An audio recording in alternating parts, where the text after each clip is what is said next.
இந்திய திருநாடு 20 இதுவரை கண்டிராத பெரும் அரசியல் புரட்சியை இந்த மண்ணிலே நிகழ்த்துக் கொண்டிருக்கிற இந்த யுகத்தின் புரட்சியாளர் தமிழ் தேசிய எழுச்சி எங்கள் அண்ணன் செந்தமிழன் சீமான் உங்களோடு.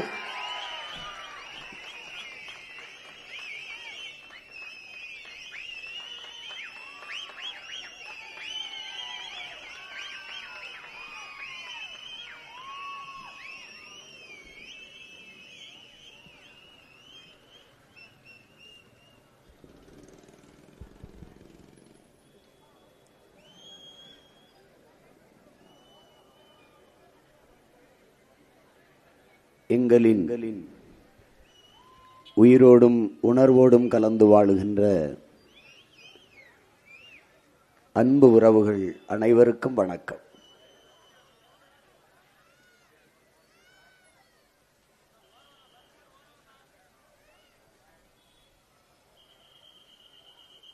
ஒவ்வொரு 5 ஆண்டுக்கும் ஒரு முறை தேர்தல் வருகிறது. ஆனால் இங்கே எந்த மாறுதலும் வருவதில்லை.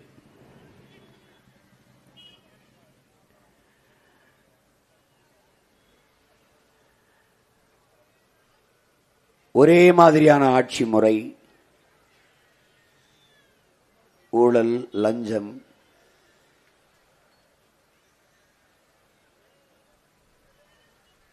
சாதி மத சாராயம், பணம்,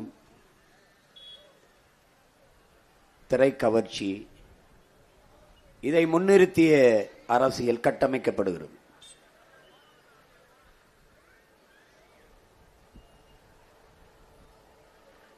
தமிழன் ஏன் அடிமையானான் என்ற நூலிலே நம்முடைய மதிப்பிற்குரிய ஐயா காப்பா அரவாணன் அவர்கள்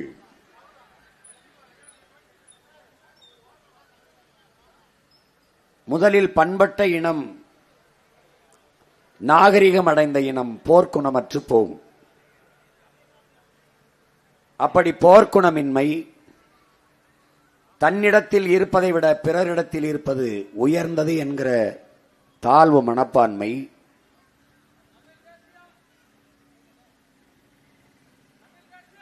சாதி மத உணர்ச்சி, பிறகு அளவு கடந்த திரைக்கவர்ச்சி,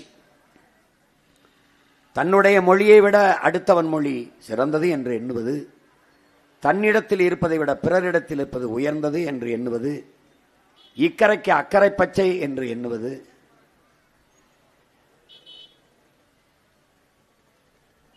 வெளிநாட்டு பொருள்கள் என்றால் அது தரமாக இருக்கும் என்று நம்பி வாங்குவது, எது ஒன்றும் வெள்ளையாக இருக்க வேண்டும் என்று ஒரு நிற கவர்ச்சி, சர்க்கரையா அது வெள்ளமா இருக்கணும், கோழியா அது வெள்ளையா இருக்கணும், எல்லாமே வெள்ளையா இருக்கணும், பன்னியா அது வெள்ளையா இருக்கணும், எல்லாமே வெள்ளையா இருக்க வேண்டும் என்ற ஒரு கவர்ச்சி, இது எல்லாம் சேர்ந்துதான் இந்த இனத்தை வீழ்த்தியது என்கிறார்.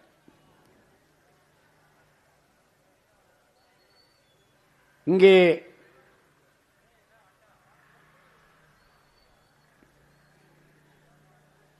அரசியல் என்பது, ஆட்சி நிர்வாகம் என்பது சலுகை, போனஸ், இலவசம், மானியம், இது 4 தான். சாதி மதம் சாராயம் பணம், இது 4 தூண்களின் மீது இந்த அரசியல் கட்டமைக்கப்படுது.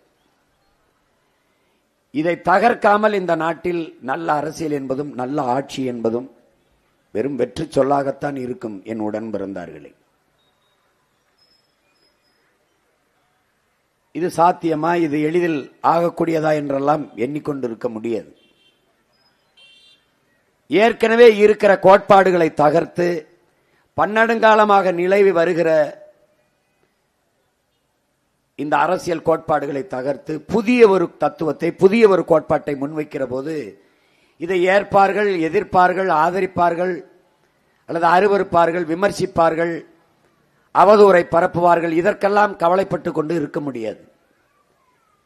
ஏனால் உலகில் பல்வேறு மாறுதல்களை உருவாக்கிய ஒவ்வொருவனும் இப்படி ஏசி பேசப்பட்டவன் தான், விமர்சனத்துக்கு ஆட்பட்டப்பட்டவன் தான். அதற்கெல்லாம் பயந்தால் புதிய ஒன்றை முன்வைக்க முடியாது. இத்தனை மாறுதல்கள் இந்த உலகில் நடந்திருக்காது, நடந்திருக்க முடியாது. ஏற்கனவே இருக்கிற கோட்பாட்டை தகர்த்து புதிய ஒரு கோட்பாட்டை கட்டமைப்பதற்கு போர்வரனையும் விட துணிவும் வீரமும் தேவை என்கிறார் ஐயா இறையன்பு அவர்கள். ஏற்கனவே இருக்கிற இந்த திராவிட கோட்பாடு, இந்த தீய அரசியல் கோட்பாட்டை தகர்த்து புத்தம்புதியாக தூய தமிழ் தேசிய அரசியலை கட்டமைக்க உங்கள் பிள்ளைகள் கடுமையான ஒரு புரட்சியை மிக ஈடுபாட்டோடு முன்னெடுத்து வருகிறோம். எதிரெதிர் திசையிலே நாங்கள் முன்வைக்கிற அரசியலுக்கும் அவர்கள் முன்னெடுத்து வந்த அரசியலுக்கும் நீண்ட தூர இடைவெளி இருக்கிறது. அவர்கள் ஊழல் லஞ்சத்தின் பக்கம் நிற்பார்கள், நாங்கள் உண்மையின் நேர்மையின் பக்கம் நிற்க வேண்டும் என்கிறோம். அவர்கள் சாராய பொருளாதாரத்தில் இருப்பார்கள், நாங்கள் தற்சார்பு பசுமை தாய்மை பொருளாதாரத்தில். சாராயம் 50,000 கோடிக்கு, பால் 3 லட்சம் கோடி. சாராய பொருளாதாரம் உயிரை எடுக்கும், பால் பொருளாதாரம் உயிரை கொடுக்கும். எந்த பொருளாதாரத்திற்கு போவது?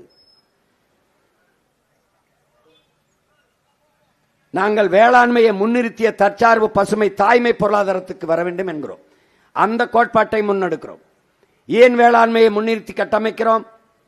இங்கே பேசிய என்னுடைய தம்பி பாலமுரளிவர்மன் கூட சொன்னார், வேளாண்மையில் தான் நிலையான பொருளாதாரமும் எல்லாருக்குமான வேலை வாய்ப்பும் இருக்கிறது. ஏன்னா மானுடர்களின் உயிர் தேவையே உணவு தேவைதான். அந்த உணவு தேவைதான் உயிர் தேவையாக இருக்கிறது. அதை அடிப்படையாக வைத்து கட்டமைப்பதனால் நிலையான பொருளாதாரம் இருக்கிறது. நான் உடுத்தியிருக்கிற உடை, அணிந்திருக்கிற கால் செருப்பு, உண்கிற உணவு, குடிக்கிற நீர் எல்லாமே இந்த நாட்டில் வேளாண்மையிலிருந்து தான் கிடைக்கிறது. பால், முட்டை, அரிசி, தயிர், மோர், நெய் எல்லாம் காய்கறியிலிருந்து எல்லா உணவுப் பொருள்களும் வேளாண்மையிலிருந்து தான் கிடைக்கிறது. மிகப்பெரிய சந்தை. ஆனால் இந்த நாடு அதை விட்டு வெளியேறிவிட்டது. குறிப்பாக தமிழ்நாடு பிற மாநிலங்களை சார்ந்து இருக்குது, இந்தியா பிற நாடுகளை சார்ந்து இருக்கிறது. அத்தியாவசிய உணவுப் பொருளுக்கு பிற நாடுகளை, வெங்காயம் பருப்புக்கு கூட வேற நாட்டில் கையேந்துகிறது. காரை ஏற்றுமதி செய்கிறது, சோறை இறக்குமதி செய்கிறது. இது ஒரு ஆபத்தான போக்கு என்று உங்கள் பிள்ளைகள் கருதுகிறோம். அந்த கருத்தை முன்வைக்கிறோம். ஒவ்வொன்றிலிருந்தும் இந்த நிலத்தில் நிலவியிருந்த அரசியலில் முற்றுமுழுதாக மாறி எதிர் திசையிலே பயணிக்கிறோம்.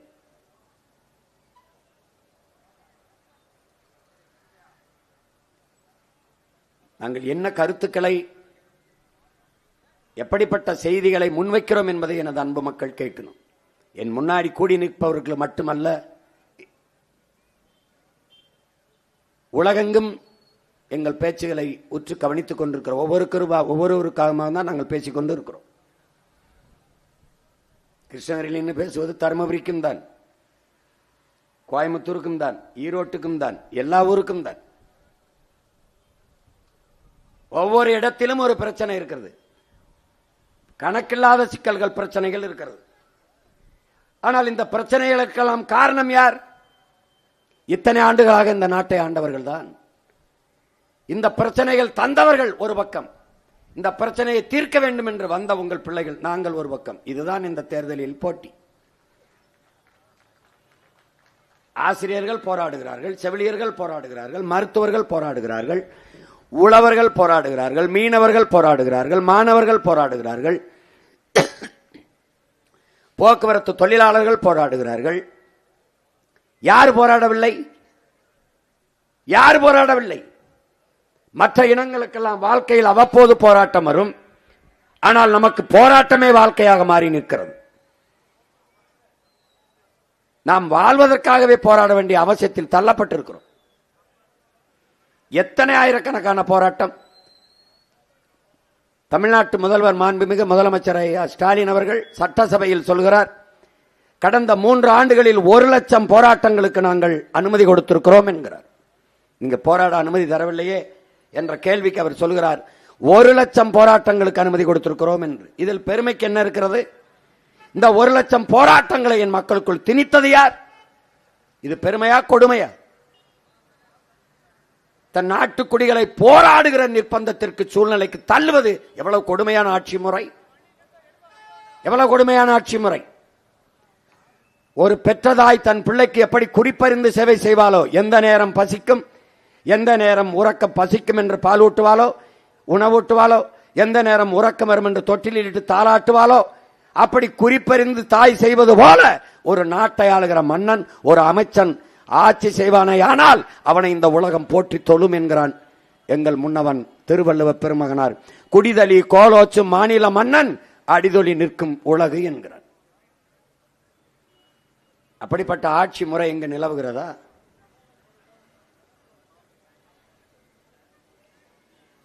இத்தனை பிரச்சனைகளை வைத்துக் கொண்டு தந்தவர்கள் ஒரு பக்கம், மாறி மாறி ஆண்டு ஒருத்தராவது நாங்கள் வந்தால் இந்த சாராய கடையை மூடுவோம். இந்தியாவிலே அதிக இளம் விதவைகள் இருக்கிற மாநிலம் தமிழ்நாடு என்று அவர்களே சொல்லுகிறார்கள். தாலிக்கு தங்கம் கொடுக்கிறார்கள், அதை குடிக்க வைத்த அவர்களே அந்த தாலியை அறுக்கிறார்கள். ஒரு தாலி இருக்கிற கூட்டத்துக்கிட்ட தொடர்ந்து அதிகாரத்தை என் மக்கள் கொடுக்கிறார்கள். படிக்கிற பிள்ளை குடிக்குது, பச்சிலம் குழந்தைகள் குடிக்கிறார்கள்.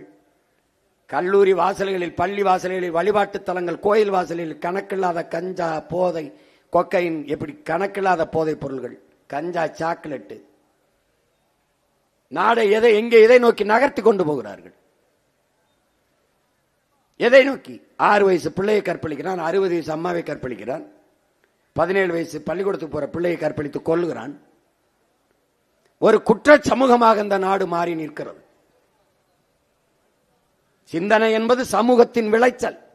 அப்ப சமூகமே குற்ற சமூகமாக இருப்பதால் கணக்கில்லாத குற்றச் செயல்கள் இந்த நாட்டிலே நடந்து கொண்டு இருக்கிறது. இதை யார் சரி செய்வது? எவன் இந்த மண்ணை, மக்களை பேரன்பு கொண்டு காதலிக்கிறானோ, நேசிக்கிறானோ, அவனால் தான் இதை சரி செய்ய முடியும். அதனால்தான் உங்கள் பிள்ளைகள் ஏற்கனவே இருக்கிற அரசியல் கட்சிகளோடு இணைந்து தேர்தலை சந்திக்காமல் எத்தனை முறை தோற்றாலும் தனித்து தனித்து களத்திலே நிற்க காரணம் அதுதான். நாங்கள் கற்றிருக்கிறோம் என் அன்பு பெற்றோர்களே, தோல்வி என்பது தோல்வி அல்ல, அது வெற்றியின் தாய். நாங்கள் தோல்வி அடையவில்லை, வெற்றியை துரத்தி கொண்டிருக்கிறோம். மிக அருகில் இருக்கிறது, மிக அருகில் இருக்கிறது. அதற்கு இன்னும் ஒரே ஒரு மாதம், 30 நாட்கள் தான் இருக்கிறது. ஏப்ரல் 23ஆம் தேதி தெரியும்.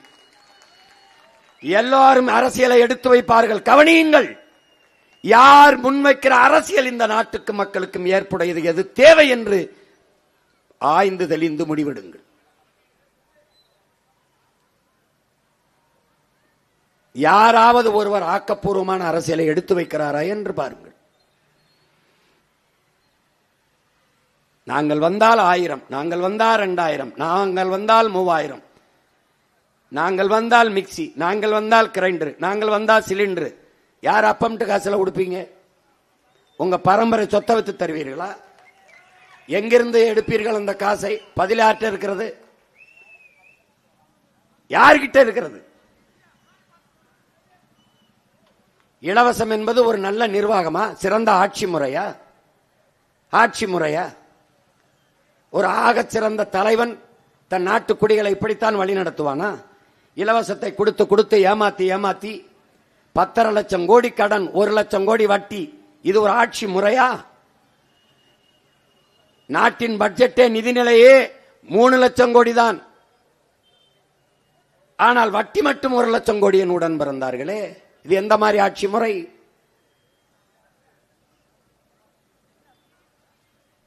இதை எல்லாவற்றையும் உங்கள் பிள்ளைகளால் சரி செய்ய முடியும். இன்றைக்கு ஆட்சியை கொடுத்தீர்கள் என்றால் 5 ஆண்டுகளுக்குள் இந்த ஊழல், லஞ்சம், இந்த முறையற்ற நிர்வாகம், இந்த கொலை, கொள்ளை, பாலியல் வன்கொடுமை எல்லாவற்றையும் தடுத்து நிறுத்திவிட முடியும். தண்ணீரை உறிஞ்சி உறிஞ்சி வித்து விட்டார்கள். பூமிக்கு கீழே நீரில்லை, சேமித்து வைத்து விட முடியும். கணக்கில்லாத ஏரி, குளம், குட்டை, கண்மாய், தாங்கல் என்று வெட்டி தேக்கி வைத்து விட முடியும். மரங்களை வெட்டி விட்டார்கள், மரங்களை நட மறந்து விட்டார்கள். நாம் நட்டு வளர்த்து விட்டு விடலாம். வருங்கால தலைமுறை பிள்ளைகளுக்கு அதை வைத்துவிட்டு போக முடியும். ஒரு தகப்பன், ஒரு வீட்டின் தலைவன், என் அன்பு சொந்தங்களே, தன் பிள்ளைகளுக்கு மாளிகை வைத்து விட்டு போகவில்லை, வங்கியில் பணம் வைத்து விட்டு போகவில்லை, மகிழ்வுந்து கார் வைத்து விட்டு போகவில்லை என்றாலும் பரவாயில்லை, கடனை வைத்து விட்டு போகக்கூடாது. ஆனால் இந்த நாட்டின் தலைவர்கள் 10 லட்சம் கோடி கடனில் இதுவரை நம்மை கொண்டு வந்து நிறுத்தியிருக்கிறார்கள். இன்னும் இந்த 5 ஆண்டு இவர்களுக்கு ஆட்சியை கொடுத்தால் மறுபடியும் ஒரு 5 லட்சம் கோடி 6 லட்சம் கோடி கடனாக்கி வட்டியை 2 லட்சம் கோடியாக உயர்த்தி, எப்படி ஒரு கடன் வாங்கினவன் நிம்மதியாக வாழ முடியும் என்று நினைக்கிறீர்களா? வீடு நிம்மதியாக வாழ முடியாது என்றால் இந்த நாடு மட்டும் எப்படி நிம்மதியாக வாழும்? இதை அறிவார்ந்த சமூகம் சிந்தித்து பார்க்க வேண்டாமா? கற்றறிந்த சமூகம் இதை எண்ணி பார்க்க வேண்டாமா? எப்படி வளர்ச்சி என்று எதை காட்டுகிறார்கள்? கடன் வளர்ச்சியை காட்டுகிறார்கள். இந்த 5 ஆண்டுகளில் மட்டும் 4.5 லட்சம் கோடி கடனை வாங்கியிருக்கிறது. வாங்கி எதை சாதித்திருக்கிறது? எந்த நலத்திட்டத்தை நிறைவேற்றிருக்கிறது இந்த அரசு? கல்வி தந்திருக்கிறதா? மருத்துவம் தந்திருக்கிறதா? குடிநீர் தந்திருக்கிறதா? தடையற்ற மின்சாரம் தந்திருக்கிறதா? நல்ல பாதை இருக்கிறதா? பயணிக்க போக்குவரத்து சரியாக இருக்கிறதா? என்ன இருக்கிறது? இந்த கடன் என்ன ஆனது? 5000 வீட்டுக்கு, ஒவ்வொரு வீட்டுக்கும் வங்கி கணக்கில் 1,31 லட்சம் வங்கி கணக்குக்கு 6,800 கோடியை இந்த அரசு இழந்திருக்கிறது கடன்ல. யாரு கேட்டது 5000 வங்கியில போடுன்னு? யாரு கேட்டது? ஒரு வாக்கை பறிக்கிற முறை. 5000 கொடுத்தால் எப்படியாவது பெண்கள் நமக்கு வாக்கு செலுத்தி விடுவார்கள் என்று இது என் குலப்பெண்களை அவமதிக்கிற ஒரு கேடுகட்ட ஒரு முறை. இது காசை கொடுத்தா ஓட்டு போட்டுருவோம் உனக்கு, அப்படித்தானே? இதை என் அன்பு சொந்தங்கள், என் அருமை உடன் பிறந்தார்கள் சிந்திக்கணும். நான் உங்க ஓட்டுக்காக வந்து கத்திக்கிட்டு இருக்கேன்னு நினைக்காதீங்க. நான் இந்த நாட்டுக்காக கத்திக்கிட்டு இருக்கிற அந்த மகன் இதை புரிஞ்சுக்கணும். நான் இப்படி இருகையும் விரித்து கேட்பது உங்கள் வாழ்க்கை அல்ல, என் எதிர்கால தம்பி தங்கைகளின் வாழ்க்கையை என்பதை அறிவு சமூகம் ஆழ்ந்து சிந்திச்சு பார்க்கணும். எனக்கு பதவி தான் வேணா ஏதாவது ஒரு கட்சியில கூட்டணி போய் சேர்ந்திருப்பேன். பணம் தான் வேணா எனக்கு தான் ஆயிரக்கணக்கான கோடி தரேன்னு எனக்கு போய் சேர்ந்திருப்பேன். எனக்கு பணமா இனமா என்று இருக்கும்போது நான் பிறந்த பெருமை மிக்க இனமும் அது மானமும் என்பதால் தான் தனியா நின்று கத்திக்கிட்டு இருக்கேன். நான் கூட்டணி வைக்கல, நீ எப்படி நீங்க எல்லாரும் சொல்றாங்க? இந்த நாட்டிலே பெரிய கூட்டணி வைத்திருக்கிறது நான் தான். 8 கோடி மக்களோடு இணைந்து தேர்தல் களத்தில் நிற்கிற ஒரே மகன் நான் தான்.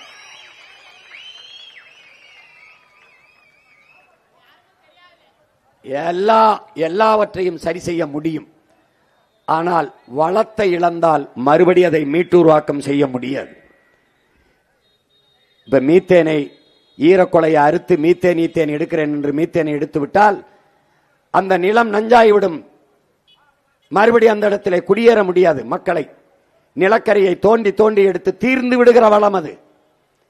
அந்த நிலக்கரி எடுத்த இடத்தில் மறுபடி மக்களை மீள்குடியேற்றம் செய்ய முடியாது. அணுலை வெடித்த இடத்தில் மக்களை மறுபடியும் அங்கே குடியமைப்பு ஏற்ற முடியாது, அங்கே குடியமர்த்த முடியாது. எப்படி? இதை யாராலும் சரி செய்ய முடியாது. நம்மளால் சரி செய்ய முடியாத ஒரு பெரிய பிரச்சனை இருக்கிறது, பெரும் கொடுமை நிகழ்கிறது. அதுதான் மலை வளத்தை வெட்டுவது, ஆத்து மணலை அள்ளி விற்பது. இதை சரி செய்வதுதான் மிகப்பெரிய மிகப்பெரிய சவாலாக நமக்கு இருக்கிறது. மலையை யார் உருவாக்குவது? அமெரிக்க அதிபர் கையெழுத்திட்டால் மலை அரையங்கள் மலர்ந்து விடுமா? யார் உருவாக்குவது? இதை எப்படி ஒரு அறிவு சமூகம், ஒரு கற்றறிந்த சான்றோர்கள் நிறைந்து வாழ்கிற தமிழ் சமூகம் எப்படி சகிக்கிறது? பல கோடிக்கணக்கான ஆண்டுகளுக்கு முன்பு இயற்கை நமக்கு கொடுத்த அரும்பெரும் கொடை மலை. அந்த மலையை மணலாக வெட்டி வியாபாரம் செய்து கொண்டிருக்கிறார்கள். அதை எப்படி உங்களால் சகித்துக் கொண்டிருக்க முடிகிறது? அந்த மலையை எந்த சட்டத்தால், எந்த திட்டத்தால் உருவாக்க முடியும்? யாரால் உருவாக்க முடியும்? மணலை அள்ளி அள்ளி வித்து ஆறை, எல்லா ஆறுகளையும் கொன்று குவித்து விட்டார்கள். அந்த ஆறை எப்படி மணலை எப்படி மறுபடி உருவாக்க முடியும்? அது ஒன்றுதான் நமக்கு இருக்கிற பெரிய சிக்கல், மிகப்பெரிய ஆபத்து. அதை சரி செய்ய வேண்டும், அதை தடுக்க வேண்டும் என்று உங்கள் பிள்ளைகளுக்கு இந்த களத்திலே நின்று போராடுகிறோம்.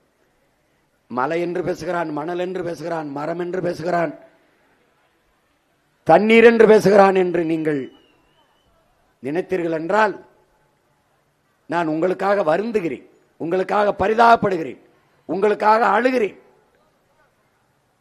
ஆனால் நான் பேசுகிறது இந்த மகன் இந்த நாட்டுக்கு மக்களுக்குமாக அக்கறையோடு பேசுகிறான், பாசத்தோடு பேசுகிறான், பேரன்பு கொண்டு நேசித்து பேசுகிறான் என்று புரிந்தால் உங்கள் வாக்கை எனக்கு போட்டால் போதும். இன்றையென்றால் எப்போதும் போல வாக்குக்கு 1000 2000 வாங்கிக் கொண்டு இலவசத்தை தருகிற பெருமக்களுக்கே வாக்கை செலுத்து, தன்மானத்தை இழந்து தலைகுனிந்து வாழுங்கள். உங்களோடு சேர்ந்து நானும் இருந்துவிட்டு போய்விடுகிறேன். என் அன்பு சொந்தங்களே, மலை என்பது மனித குலத்தின் கருவறை. இந்த பூமி எங்களது முன்னவர்கள் பாருங்கள், மலையிலிருந்து வருகிற ஆறை, அந்த அருவியை ஆறை மனித உடலுக்கு பாருங்கள் இரத்த நாளங்கள் போல இந்த பூமி தாய்க்கு இரத்த நரம்புகள் தான் இந்த நதிகள் என்பதை என் அன்பு சமூகம் புரிந்து கொள்ள வேண்டும். இங்கே மனித உடலிலே ஏதாவது ஒரு இடத்தில் இரத்த நரம்பில் தடை ஏற்பட்டால் அந்த கையோ காலோ செயலிழந்து விடும், அந்த உறுப்பு செயலிழந்து விடும். அதற்கு ஸ்ட்ரோக் என்று ஆங்கிலத்திலே நம்ம சொல்றோம். இப்ப என்னன்னா, அங்கிருந்து வருகிற அருவி ஆறு, அந்த ஆறை ஒரே இடத்தில் தடுக்கும் போது அந்த இடத்துல இந்த ரத்த ஓட்டம் பூமி தாய்க்கு தடைபட்டு விடுகிறது, ஸ்ட்ரோக் வந்து விடுகிறது. மீதி இருக்கிற பகுதி செயலிழந்து விடுகிறது. அப்ப ஆறுலே இங்கே ஓடி இப்படி பாருங்க, அப்படி வருது. இந்த தண்ணீரை தடுத்து அணையாக கட்டி விடுகிறார்கள். கட்டிவிட்டால் அணை கட்டப்பட்ட அந்த இடத்தில் நிலத்தடி நீர் உயரும், அந்த இடத்தில் வாழ்கிற உயிரினங்களுக்கு நீர் கிடைக்கும்.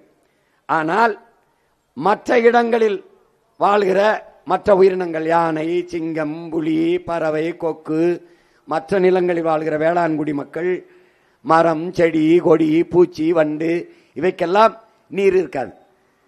அப்ப அந்த இடத்தில் நீரடி நிலத்தடி உயரம், மற்ற இடங்களில் நிலத்தடி நீர் இல்லாமல் போய்விடும். ஆறு நீர் வறண்டு செத்து போய்விடும். பாருங்கள், அந்த இடத்துல நீர் இருக்கு, மற்ற இடங்களிலே இந்த பூச்சிக்கு நீர் இருக்கணும், இந்த வண்டு, இந்த பறவைகளுக்கு தண்ணி இருக்கணும், எல்லா உயிரினங்களுக்கும் தண்ணி இருக்கணும். அப்ப அந்த இடத்தில் தண்ணி இருக்கு, மற்ற இடங்கள்லாம் வறண்டுது. இதனால் நமது முன்னவன் 2000 ஆண்டுகளுக்கு முன்னாடி, 1800 ஆண்டுக்கு முன்னாடி நம்முடைய பாட்டனார் கரிகால் பெருவள சோழன் அவன் என்ன செய்கிறான்? அறிவியல் தொழில்நுட்பம் வளராத காலத்தில் உலகிலேயே முதலாக ஓடுகிற நீரை தடுத்து பாசனத்திற்கு பயன்படுத்தியவன் நம் பாட்டன் என்கிற பெருமிதமும் திமிரும் நமக்கு இருக்கணும். தமிழ் அறிவியல் மொழி இல்லை என்பார்கள். உலகத்தில் எவனுமே அணை கட்டுறதுக்கு முன்னாடி அந்த அணையை எப்படி கட்டியிருக்கான்னு மட்டும் பாருங்க. அணை கட்டவில்லை, தடுப்பணை கட்டினான். பாருங்க, கல்லணை தடுப்பணை கட்டினான். அந்த முறைதான் சிறந்த நீர் மேலாண்மை முறை. தடுத்து தனக்கு வேண்டிய நீரை தேக்கி கொண்டு அப்படி அடுத்த இடத்துக்கு விட்டுருவான். அது ஓவர் ஃப்ளோ ஆகி மேடேறி மற்ற பகுதிக்கு போயிடும். அங்க பாருங்க எப்படி கட்டியிருக்கான்னு பாருங்க.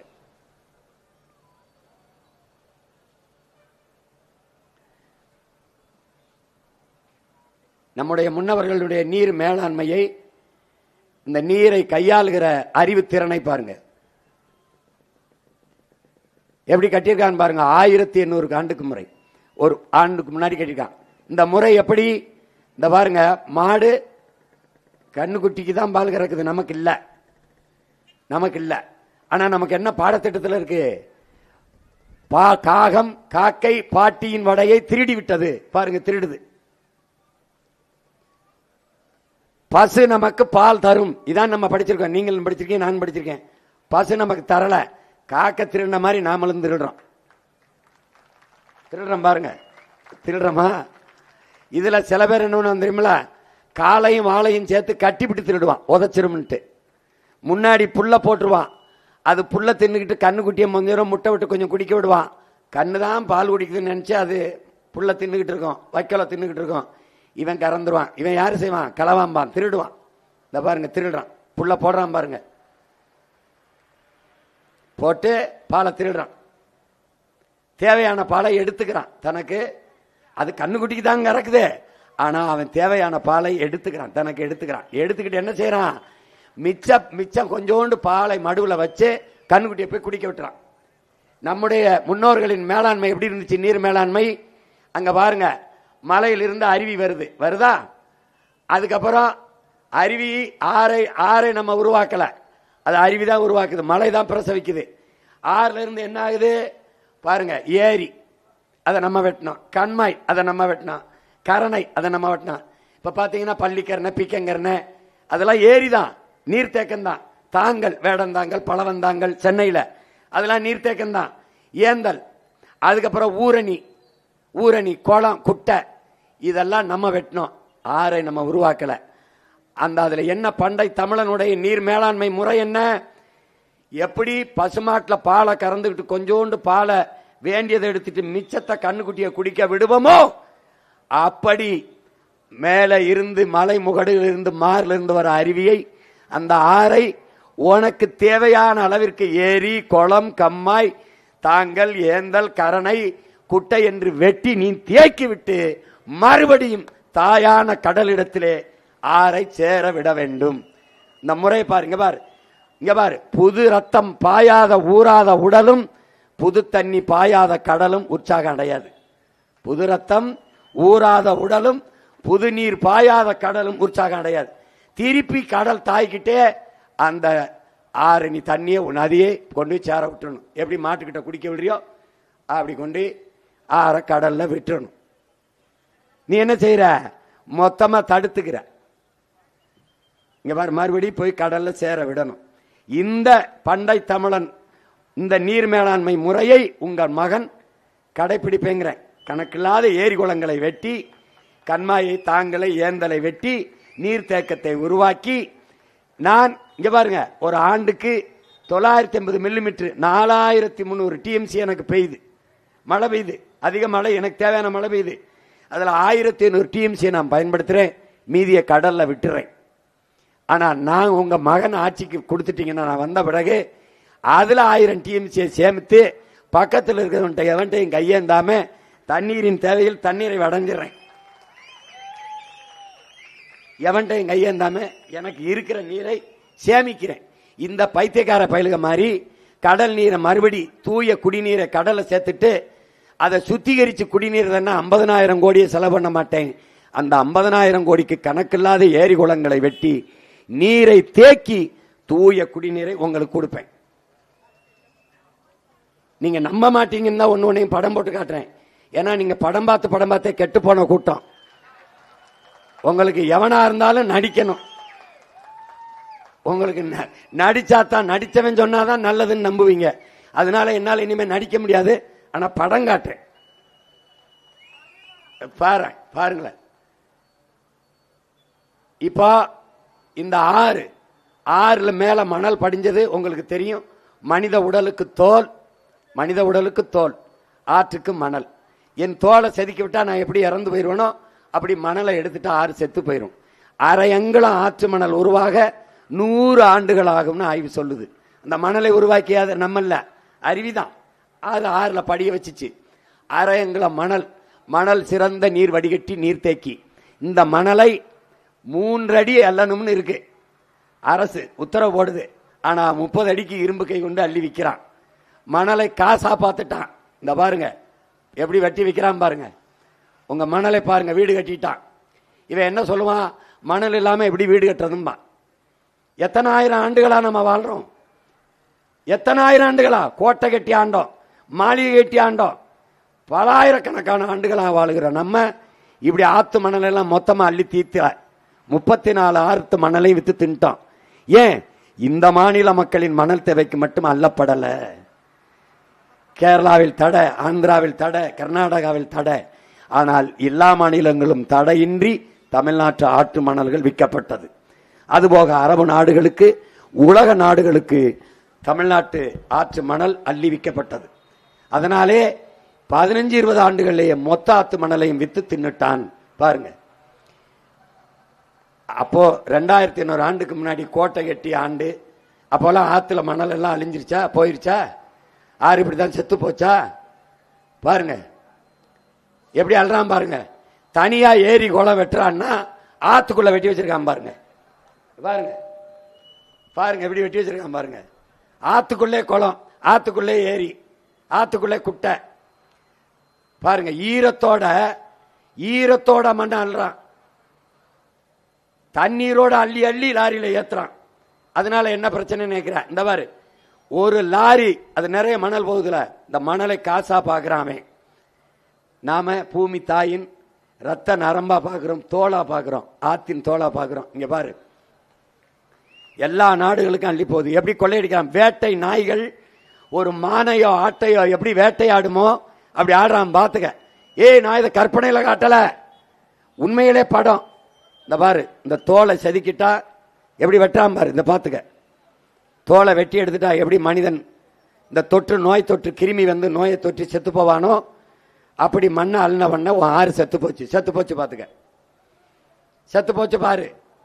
மண்ணை அள்ளின பண்ண, மணலை அள்ளின பண்ண, மணலை அள்ளி எடுத்த பண்ண மண்ணு வந்துருது, மண்ணு வந்துருது. ஆத்துல மணல் இருக்கும்போது நடுவில் எதுவும் முளைக்காது, ஓரத்துல தான் நாணல் முளைக்கும், ரெண்டு கரையில. இப்ப மணலை அள்ளிட்டு மண்ணு வந்த பிறகு என்ன ஆயிருது, நடுவால புல்லு முளைச்சு ஆடு மாடு மேயுது.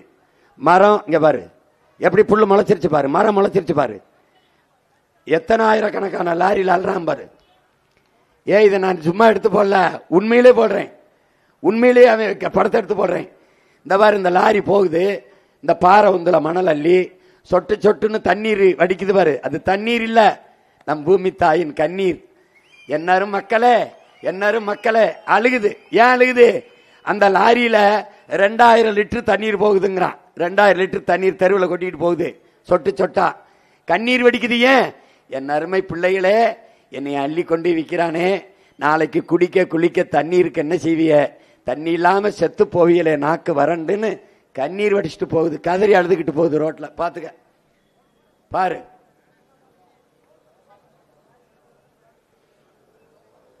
எப்படி வேட்டையாடுறான் பாரு உன் வளத்தை, உன் நிலத்தின் வளம் எப்படி களவு போகுதுன்னு பாரு, கண்ணு முன்னாடி பாரு. உங்கள் கண் முன்னே உங்கள் வளங்கள் களவு போவதை பார்த்து கொண்டிருக்க சபிக்கப்பட்டு விட்டீர்கள். பாருங்க எப்படி நம்ம தாய் அழுகிறா பாரு. என்னடா பண்ணுவிய என் பிள்ளைகளே, நான் பெத்த மக்கா, நீங்க தண்ணி இல்லாம கஷ்டப்படுவீங்களேன்னு கலங்குறான். பாத்துக்க, தங்க துகள் போல நமக்கு கிடக்கிற நம்ம தாய் நிலத்தின் மணலை பாரு. உலக நாடுகள் பூரா வித்து குவிச்சு தள்ளிட்டான் காசை. 500 ஆண்டுகள் கொண்டு போயிருக்கலாம். எப்படி, அரசே முறையாக விநியோகிச்சு இந்த நாட்டு மக்களின் மணல் தேவைக்கு மட்டும் அரசே கொடுத்திருந்தா அங்க பல ஆயிரம் பேருக்கு அரசு வேலை கிடைச்சிருக்கும், ஆறும் உயிரோட இருந்திருக்கும், மக்களின் மணல் தேவைக்கு உரிய மணலை கொடுத்திருக்கலாம், இந்த கொள்ளையை தடுத்திருக்கலாம். இன்னும் 500,000 ஆண்டுகளுக்கு இந்த மணலை கொஞ்சம் கொஞ்சமாக கொண்டு போய் ஆறை சாக விடாமல் காப்பாத்திருக்கலாம். செத்து போச்சு, ஆறு செத்து போச்சுன்னு எப்படி சொல்றா சீமான்? ஆத்து கரவோரம் இருக்கிற பனையும் தென்னையுமே செத்து போச்சு. 1000 அடிக்கு கீழே போய் தண்ணீரை உறிஞ்சி கொண்டு வந்து பாதுகாப்பாக வாழ்கிற உயிரான பனையே செத்து போச்சுன்னா 1000 அடிக்கு கீழே உனக்கு தண்ணி இல்லை, உன் நிலத்துல உன் நிலம் பாலைவனமாக இருக்கு என்பதை பனை செத்து காட்டுது, பறைசாற்றுது. பனை பாலைவன பயிர் இல்லை, ஆனா வறண்ட நில பயிர். அந்த பனையே சாகுதென்றால் உன் நிலம் பாலைவனமாக மாறிக்கொண்டு இருக்கிறது என்பதை காட்டுகிறது. பாரு, பாக்கு மரம் தென்னை மரம் எல்லாம் செத்து விழுகுது ஆற்று கரையிலே. இப்ப இதை எப்படி தடுப்ப? இது எந்த மாதிரி முறை? இப்ப ஆத்து மணலை அள்ளி திண்டாச்சு, 32 ஆறு 34 ஆறு செத்துருச்சு, ஆத்துல மணல் இல்ல. இப்ப என்ன செய்யறதுன்னு அவனுக்கு தெரியல. இப்ப என்ன செய்யறதுன்னா, எங்கிருந்து அருவி வந்துச்சு, எங்கிருந்து ஆறு வந்துச்சு, ஆத்துக்கு எங்கிருந்து மணல் வந்துச்சு, அங்க போயிட்டான், பூமி தாயின் மலை மார்புக்கு போயிட்டான், மார்ல போய் கை வைக்கிறான். எங்கிருந்து அருவி வந்த ஆறு வந்துச்சோ அங்க போய் கை வைக்கிறான். எப்படி? மலை மணல், எம் சாண்ட் குவாரின்னு வைக்கிறான். இது எப்படின்னா, இந்த பரமசிவர் கம்பாரு நம்ம மூதாதை ஆதி சிவன், அவனுக்கிட்ட இந்த பத்மாசுரன் ஒருத்தன் வர வேண்டி தவம் இருக்கான், இந்த இருக்கான் பாரு. அவர் என்ன வரம் வேணும்னு கேட்கிறாரு. இவன் என்ன கேட்கிறான், நான் யாரு தலையில கை வச்சாலும் அவ எரிஞ்சு சாம்பலாகணும்ன்றான். இவரு தந்தேன்றாரு, தந்துடுறாரு. தண்டவன அந்த அயோக்கிய என்ன தர்றான், இது நீ கொடுத்த வரம் வேலை செய்தா இல்லையா, ஒர்க் அவுட் ஆகுதாலான்னு பார்ப்போம், உன் தலையில கை வச்சு பாக்குறேன்னு வைக்கிறான்.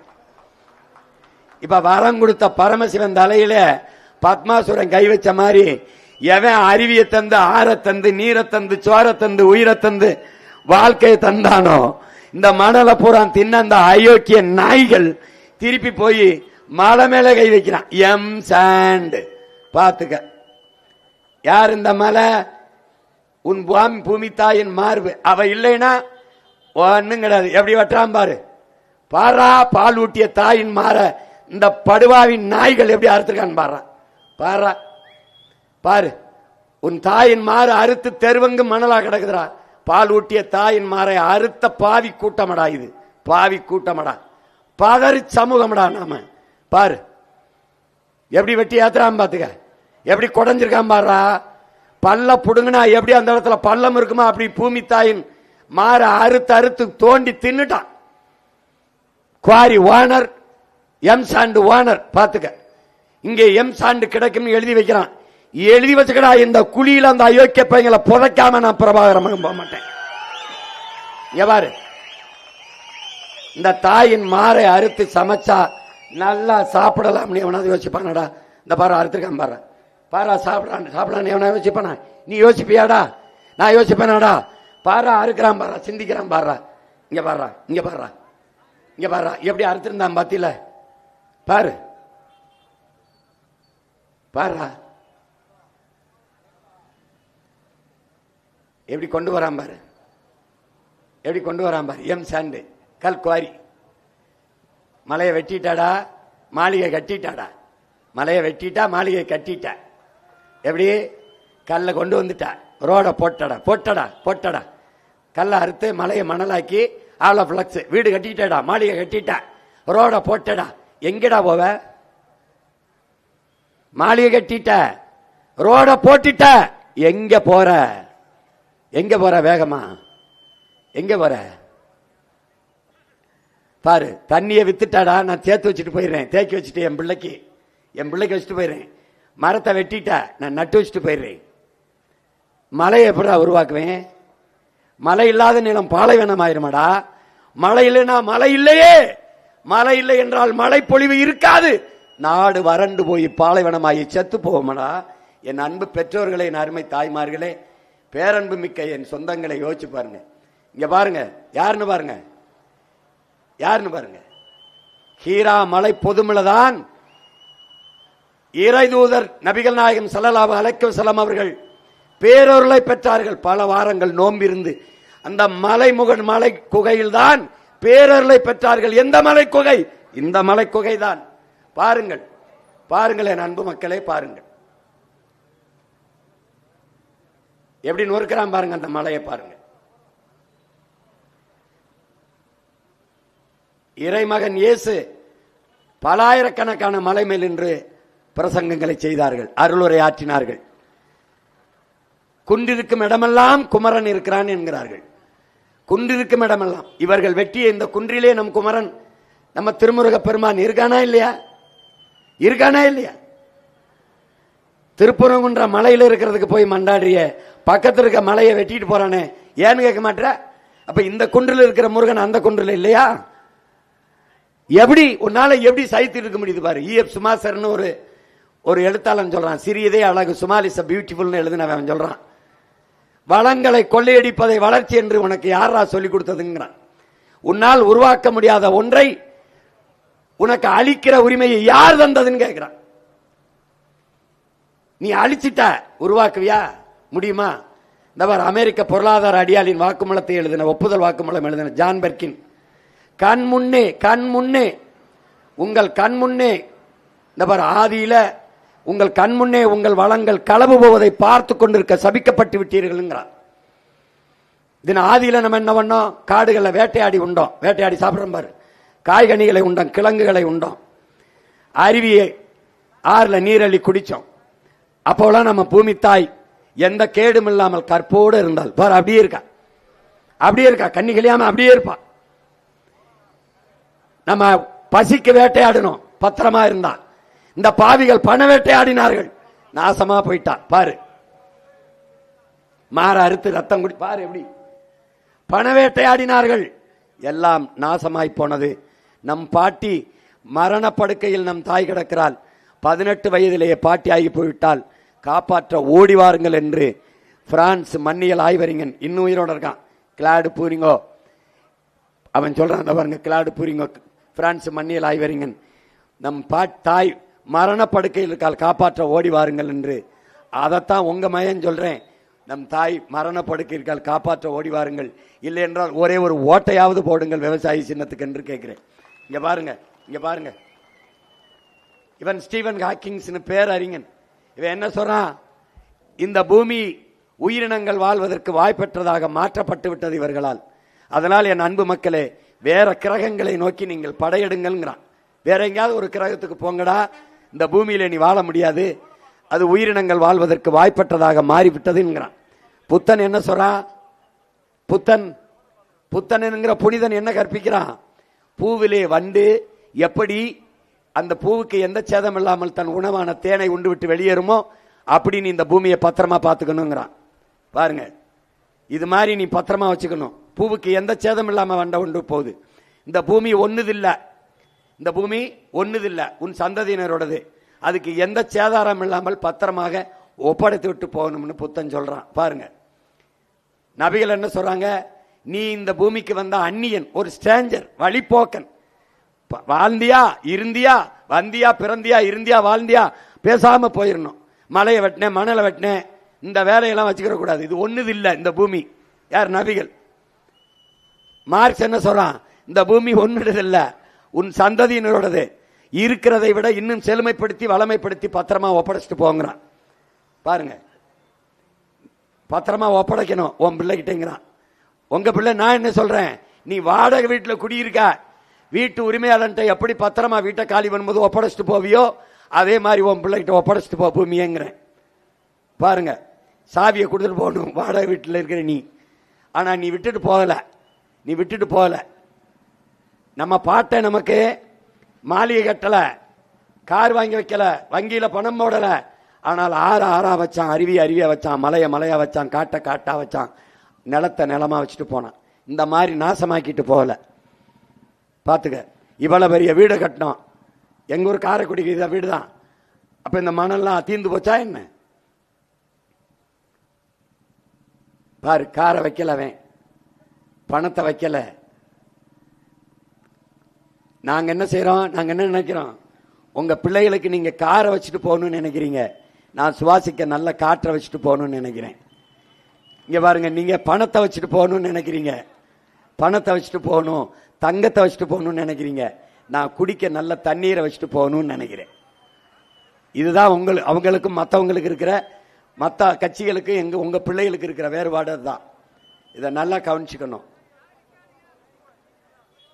அறிவார்ந்த சமூகம் பாருங்க, உங்கள் நிலம் பாலைவனமாகிவிட்டால் எந்த உயிரினமும் வாழ முடியாது.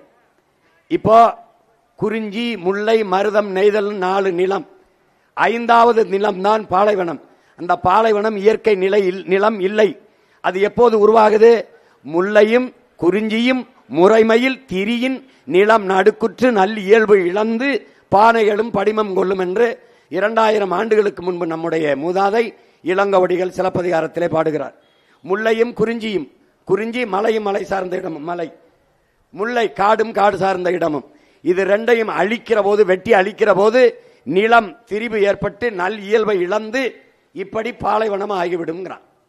இந்த பாருங்க, காட்டு அழிக்கிற, குறிஞ்சி முல்லையும் குறிஞ்சியும் அழிச்சவன நிலம் பாலைவனம் ஆயிரும். பாலைவனம் ஆயிடுச்சு பாருங்க. இதை இந்த பாருங்க, எப்படி பாலைவனம் ஆயிடுச்சு. இதுல எந்த உயிர் வாழும்?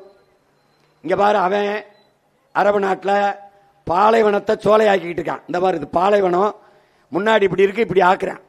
நீ என்ன செய்யற, சோலைவனத்தை இப்படி பாலைவனமா ஆக்கிட்டு இருக்க. அவன் பாலைவனத்தை சோலையா மாத்திக்கிட்டு இருக்கான், நீ சோலையா இருந்ததை பாலையா மாத்திக்கிட்டு இருக்க. பாரு எப்படி வெட்டி தின்றுக்கா பாரு. என்ன பண்ணலாம், ஒரு நாள் இந்த பொக்கரன்லே தூக்கிட்டு போய் அதுக்குள்ளே போட்டு மூடி, இவங்களை முடிக்கலைன்னா வழியே கிடையாது. நீ சொல்லுவீல்ல, சீமான் எப்படி இந்த கடன் எல்லாம் கட்டுவ, இவங்கள தான் பச்சை மட்டை வச்சு வெளுத்து இந்த காசு போறான் வாங்கி கட்டுவேன். பாரு கட்டுறேன், பாரு இப்படி கட்டுறேன், பாரு பாரு. கேக்க வெட்டி தின்ற மாதிரி நம்ம தாயின் மாற வெட்டி தின்றுக்கான். எத்தனை லாரிகள்ல டன் டனா கப்பல்ல ஏத்தி வெளிநாடுகளுக்கு போகுது பாரு உன் மலை. பாத்துக்க, எல்லாம் எம் சாண்டு தான், எம் சாண்டு. நம்முடைய மணல் எம் சாண்டு. பாத்துக்க,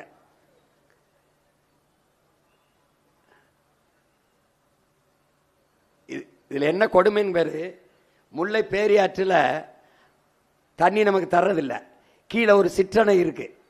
அந்த சிற்றணையில கொஞ்சம் மரங்கள் இருக்கு, மரங்கள். அதுல நீரை, அந்த மரத்தை வெட்டிட்டு கொஞ்சம் தூர்வாரிக்கிட்டா அதிகப்படியான நீரை தேக்கிக்கலாம். அது இருக்கிறது.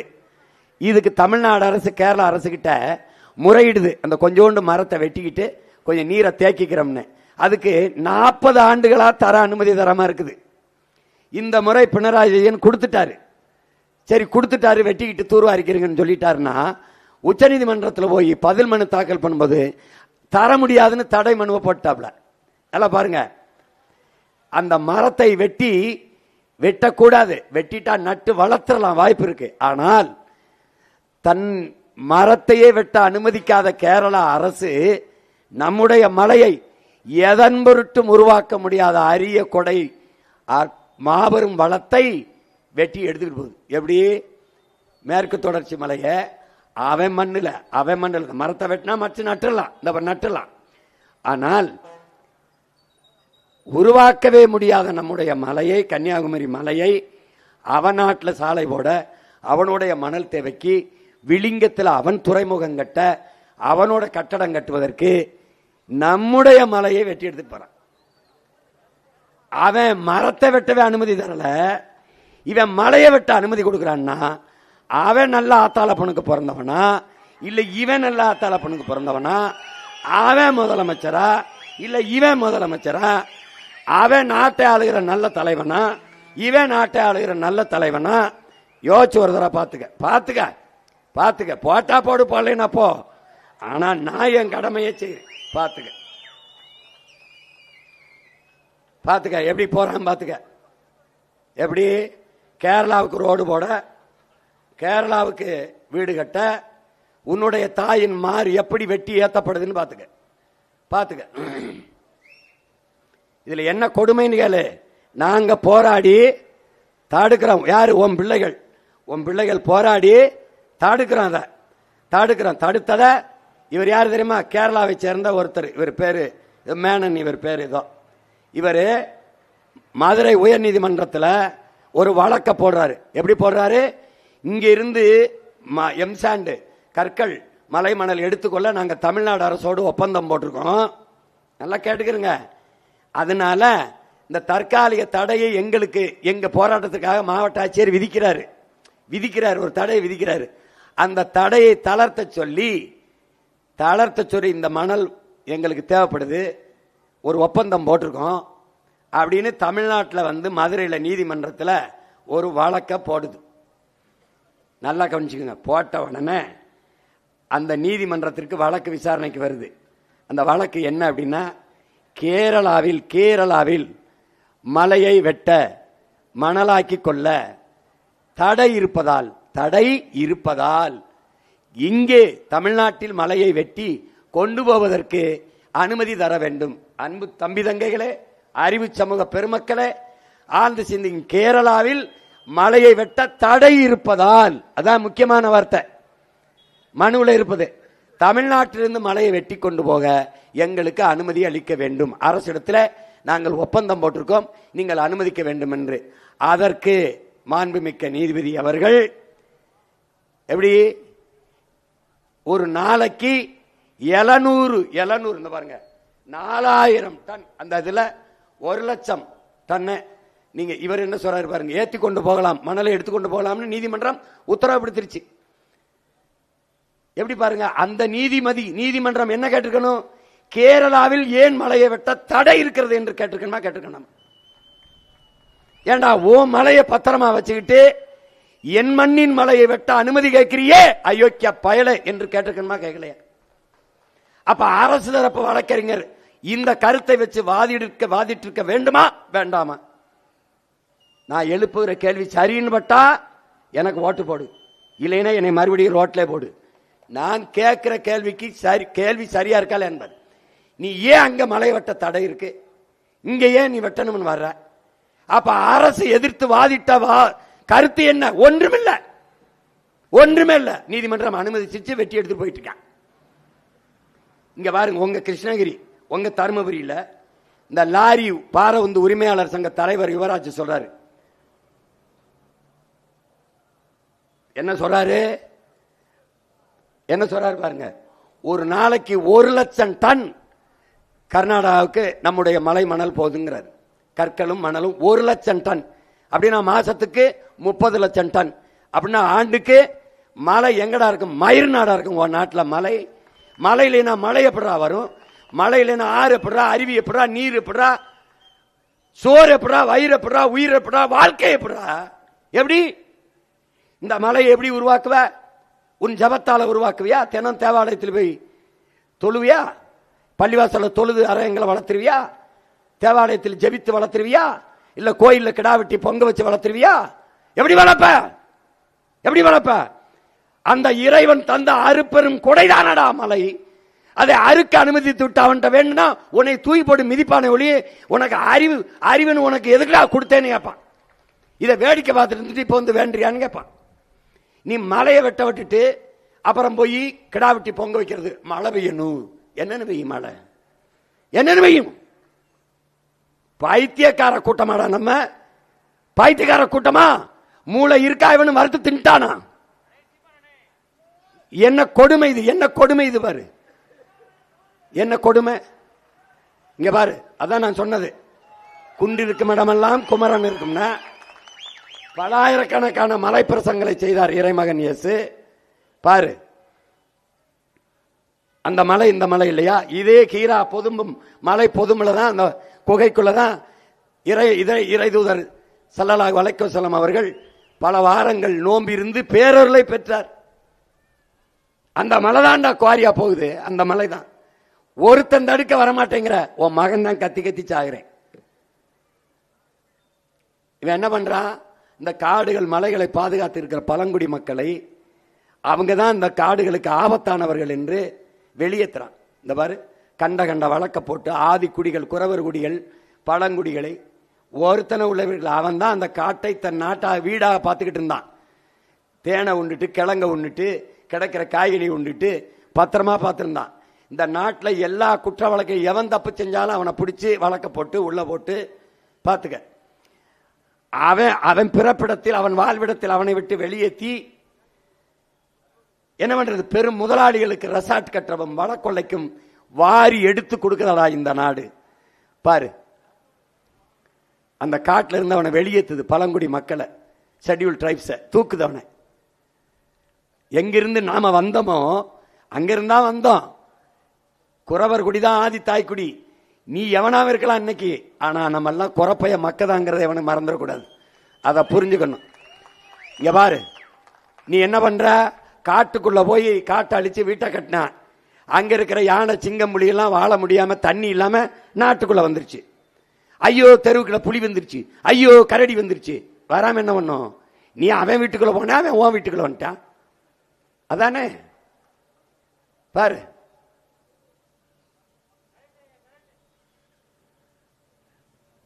எல்லாம் நாசமா போய் நிலம் வறண்டு பாலைவனம் ஆயிடுச்சு. இப்ப என்ன பண்ண? காடுகள்ல இருந்துதான் நமக்கு அருவி வந்துச்சு, தண்ணி வந்துச்சு. ஆனால் இப்ப காடுகளை அழிச்சிட்ட, அங்க தண்ணி இல்ல, உயிரினங்கள் வாழ முடியல, புலி, சிங்கம், கரடி, மான்லாம் வாழ முடியல. நீ என்ன செய்யற? பெரிய அறிவாளியில மலை அடிவாரத்தில் ஒரு தொட்டியை கட்டுற. கட்டிருக்கா பாரு, தொட்டியை கட்டி தண்ணியை ஊத்திட்டு வர. அது என்ன செய்யுது? என்ன செய்யுது? விலங்கெல்லாம் வந்து குடிக்குது, குடிக்குது, தண்ணி வத்திடுது. வத்துனா என்ன செய்யுது? யானை வந்து தும்பிக்கை இருக்கணும்னா தண்ணியை உள்ள விட்டு குடிச்சிட்டு போயிருது. யானை குடிச்சிருது, இந்த மாதிரி தும்பிக்கை விட்டு குடிச்சிருது. மற்ற உயிரினங்கள் இங்க பாரு எப்படி செய்யும் பாரு, செத்துருது. யானை செத்துருது, யானையே தண்ணி இல்லாம செத்துருது. இப்ப மற்ற உயிரினங்கள் என்ன பண்ணும் பாரு. அதுக்கு தும்பிக்கை இல்லாத உயிரினங்கள் எப்படி? காட்டுக்குள்ள யானை வாழ முடியல, செத்துருது. கடலுக்குள்ள பெரிய உயிரினம் திமிங்கலம், அது வாழ முடியாம செத்துருது. காட்டுக்குள்ள யானை, நாட்டுக்குள்ள திமிங்கிலம் செத்துருது, நாட்டுக்குள்ள நீ எப்படி வாழ்வாங்கிற கேள்வியை நான் எழுப்புறேன். சரின்னு பட்டா எனக்கு ஓட்டு போடு, இல்லைன்னா எவனுக்கோ போட்டு என்னை ரோட்ல போடு. பாரு,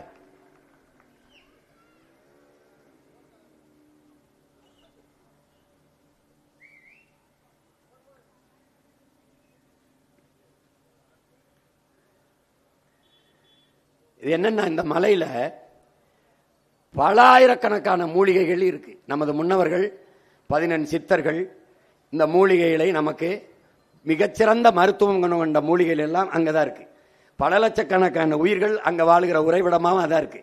இந்த மூலிகைகள் தான் அவன் என்ன சொல்றான், உன் இனத்தின் தொன்மையை நீ எவ்வளவு தொன்மையான இனம் என்கிறத அறிய நீ ஆசைப்பட்டா காடுகளில் பயணம் செய், மலைகளில் பயணம் செய். இன்னும் அங்கே அரிய மூலிகைகள் இருக்கு, அதை தேடி கண்டுபிடி. எந்த மூலிகையை சாப்பிட்டால் எந்த நோய் குணமாகும் என்று கண்டுபிடி.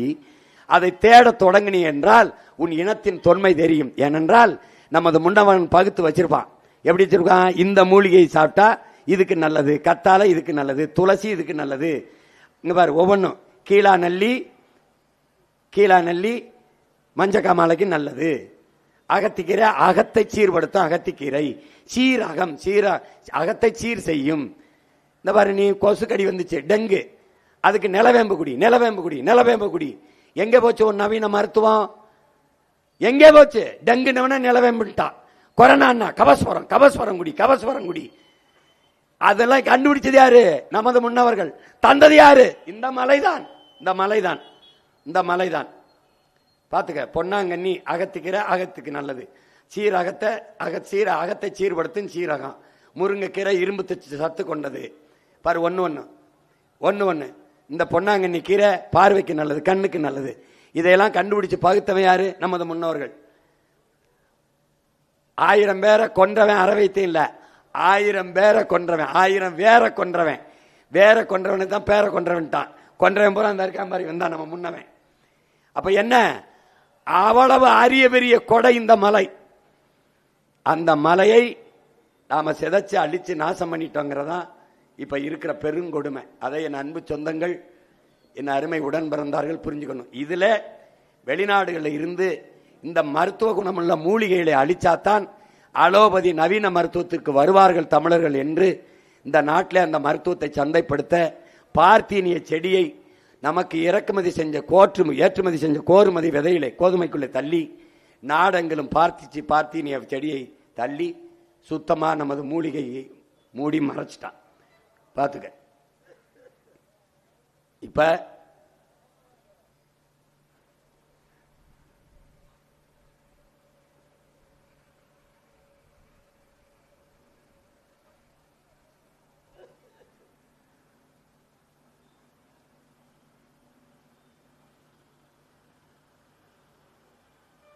இப்ப நம்ம என்ன செய்யறோம், நம்ம வழிபடுறோம், கோயில் சாமி கும்பிடுறோம், கோட்டை கட்டி ஆண்டோம், கோயில் கட்டி வழிபட்டோம். இந்த கோயிலை கோயிலை தந்தது யாரு? எங்கிருந்து கோயிலுக்கு கல்லெடுத்த? அவ தந்தது தான். கோட்டை கட்டி ஆண்டோம். பாரு, பார்த்துக்கிட்டே இரு.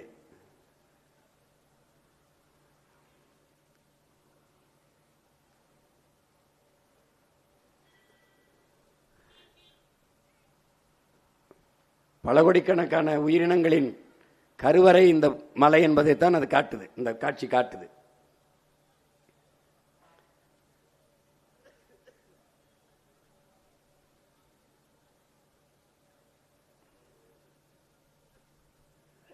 இப்ப நம்ம என்ன, கோட்டை கட்டி ஆண்டோம், அந்த கோட்டையை தந்தது அவதான். கோயில் கட்டணும், கோயிலுக்கு கல்லு தந்தது அவதான். படி கட்டணும், படிக்கெல்லாம் தான். உள்ளே சிலையா வச்சோம் சாமிய, அந்த சிலையை மலைதான், மலை தந்த ஒரு துளிதான் அந்த சிலை. அந்த சிலை அவ தந்த அந்த சிலையைத்தான் வணங்குறோம். அப்ப வணங்க வேண்டியது மலையவா சிலைவாங்கிறது அறிவார்ந்த தமிழ் சமூக மக்கள் சிந்திக்கணும். அதனால மலை என்பது மலை அல்ல, நம் பூமி தாயின் முளை, அதை பாதுகாக்க உழை. அது இல்லை என்றால் ஏது நமக்கு மழை என்பதை கவனத்தில் வைத்துக்கொண்டு அறிவார்ந்த தமிழ் சமூக மக்கள் சிந்தித்து இந்த தேர்தலை எதிர்கொள்ள வேண்டும். இந்த மலையை பாதுகாக்கவில்லை என்றால் மலையற்ற நிலம் பாலைவனமாகிவிடும். அந்த பாலைவனத்தில் எந்த உயிரினும் வாழ முடியாது. எனவே அறிவார்ந்த தமிழ் சமூக மக்கள், என் உயிரினும் இனிய என் தம்பி தங்கைகள், இந்த தேர்தலில் மலைவளமே மண்வளம் என்பதை புரிந்து கொண்டு நீங்கள் வாக்கு செலுத்த வேண்டும் என்று உங்களை அன்போடு வேண்டுகிறேன். இதையெல்லாம் வாக்கு கேட்க வருகிற எந்த கட்சியும் பேசாது. உங்கள் வாழ்க்கையை காக்க வருகிற மகன் என்பதால் இதை திரும்ப திரும்ப நான் போட்டு போட்டு காட்டுகிறேன். நீங்கள் இந்த பிள்ளை சொல்வது சரி என்று பட்டால் எங்களுக்கு வாக்கு தந்தால் போதும். எல்லோரும் எடுத்து வைக்கிற கருத்துக்களை கேளுங்கள். அதில் எது சரியாக இருக்கிறதோ அந்த கருத்தை ஏற்று அவர்களுக்கு வாக்கை தந்து நீங்கள் வெற்றி பெற செய்யுங்கள். யாரிடத்தில் நாடு மக்களும் இருந்தால் நாடு மக்களும் பாதுகாப்பாக வாழ முடியும் என்பதை நீங்கள் என்றைக்கு உணர்கிறீர்களோ அன்றைக்கு எங்களுக்கு வாக்கு தந்தால் போதும். சரியானவற்றை எப்போதும் தேர்வு செய்வீர்கள். இம்முறையும் நீங்கள் சரியானவற்றை தேர்வு செய்ய வேண்டும் என்று அன்போடு உங்கள் மகன் வேண்டுகிறேன். இங்கே இந்த தொகுதியில, ஊத்தங்கரை தொகுதியிலே போட்டியிடுகிற என் அன்பிற்கினிய தம்பி ஊத்தங்கரை தொகுதியிலே போட்டியிடுகிற அருமை தங்கை மேகலா பாலகிருஷ்ணன் அவர்களுக்கு நீங்கள் விவசாய சின்னத்திலே வாக்கு செலுத்தி வெற்றி பெற செய்யுங்கள். பருகூர் தொகுதியிலே போட்டியிடுகிற தம்பி கவின்குமார் அவர்களுக்கு விவசாய சின்னத்திலே வாக்கு செலுத்தி வெற்றியை தாருங்கள். கிருஷ்ணகிரி தொகுதியிலே போட்டியிடுகிற தங்கை சுகந்தி பார்த்திபன் அவர்களுக்கு விவசாய சின்னத்திலே வாக்கு செலுத்தி வெற்றி பெற செய்யுங்கள். வேப்பனஹள்ளி பகுதியிலே தொகுதியிலே போட்டியிடுகிற நண்பு தம்பி நாகராஜ் அவர்களுக்கு விவசாய சின்னத்திலே வாக்கு செலுத்தி வெற்றி பெற செய்யுங்கள். ஓசூர் தொகுதியிலே போட்டியிடுகிற ஸ்டாலின் அவர்களுக்கு, தாலி தொகுதியிலே போட்டியிடுகிற தம்பி நரசிம்மன் அவர்களுக்கு விவசாய சின்னத்திலே வாக்கு செலுத்தி வெற்றி பெற செய்யுங்கள். எங்களின் வெற்றி உங்களின் வெற்றி, நம் இனத்தின் வெற்றி. நீங்கள் எங்களுக்கு செலுத்தும் வாக்கு நம் மண் காக்கும், நம் இனத்தின் மானம் காக்கும், வருங்கால பிள்ளைகளின் பாதுகாப்பான வாழ்க்கையை பாதுகாக்கும் என்பதை கவனத்தில் கொண்டு வாக்கை செலுத்துங்கள் என்று உங்கள் அன்பு மகன் அன்போடு வேண்டுகிறேன். புரட்சி எப்போதும் வெல்லும். உங்கள் பிள்ளைகள் எங்களின் வெற்றி அதை சொல்லும். நம் இலக்கு ஒன்றுதான், இனத்தின் விடுதலை.